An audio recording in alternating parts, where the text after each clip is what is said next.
Nakakalungkot isipin na sa panahon ngayon, hindi lang baha, hindi lang gasolina o pagkain ang problema ng mga Pilipino, pati kuryente.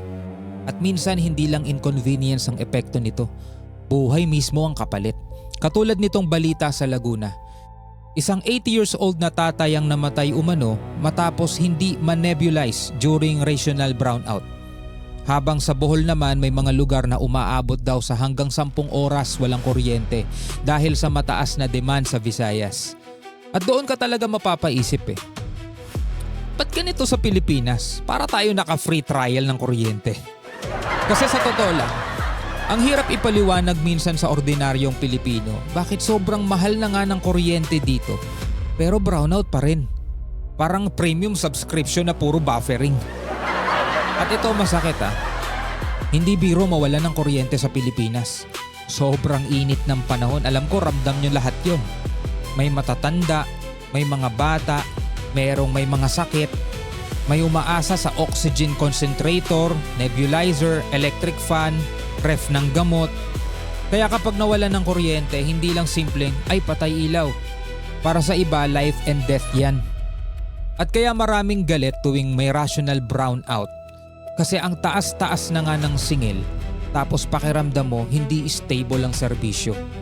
Parang bumili ka ng mamahaling cellphone, tapos kalahating araw walang signal. At eto tanong ng maraming Pilipino ngayon, bakit ba ang mahal ng kuryente sa Pilipinas kumpara sa ibang bansa? Kasi totoo naman, may ilang bansa sa Southeast Asia na mas mababa electricity rates kaysa sa atin. Yung iba mas mura fuel, mas mura manufacturing, mas maayos power infrastructure, habang dito, minsan isang appliance lang ang bubuksan mo parang kabado ka pa sa susunod na bill. At alam nyo ba isa sa pinakamalaking dahilan? Mahal gumawa ng kuryente dito sa Pilipinas. Marami tayong power plants na dependent sa imported fuel tulad ng coal at langis. Ibig sabihin, kapag tumaas ang presyo sa world market, damay agad tayo dyan. Parang gasolina rin. Import dependent tayo. Pero eto pa, may dagdag pa na transmission charges, system loss, taxes, universal charges at kung ano-ano pa. Minsan pag tinignan mo electric bill mo parang exam paper sa dami ng breakdown. Ikaw na lang susuko magbasa At syempre, hindi mawawala ang tanong ng tao. Kung mahal pala singil, nasaan ang improvement? Kasi yun ang frustrating sa marami Mahal na nga tapos may brownout pa. Mahal na nga tapos mahina serbisyo. Mahal na nga tapos parang walang long-term solution. At dyan pumapasok yung konting sama ng loob ng tao sa gobyerno. Kasi pakiramdam ng ordinaryong Pilipino, lagi na lang sila nag-a-adjust. Magtipid sa kuryente, bawasan electric fan, patayin ilaw, tanggalin sa saksakan. Pero yung bill, parang hindi naman natatakot bumalik. At gets ko rin bakit maraming Pilipino compare sa ibang bansa. Kasi ngayon social media era nakikita na ng tao bakit sa ibang bansa stable kuryente nila, bakit mas mura sa kanila, bakit sa atin parang laging may krisis.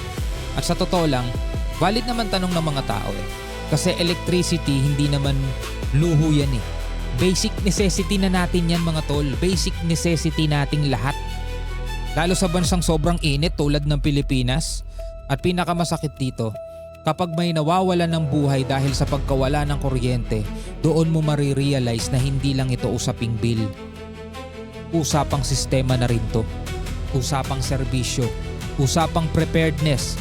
At siguro isa yan sa dahilan bakit maraming Pilipino frustrated ngayon. Kasi pakiramdam nila, sobrang mahal ng binabayaran nila pero hindi nila ramdam yung kalidad na dapat kapalit nun. At alam nyo minsan nakakatawa. Kapag dumating bill ng Meralco, mas mabilis pa tibok ng puso mo kaysa sa electric fan mo Pero kayo, ano sa tingin ninyo? Bakit tila napakamahal ng kuryente sa Pilipinas kumpara sa ibang bansa? At sapat ba talaga ang ginagawa para maiwasan ang mga ganitong sitwasyon? Bigay nga kayo ng comment sa ibaba.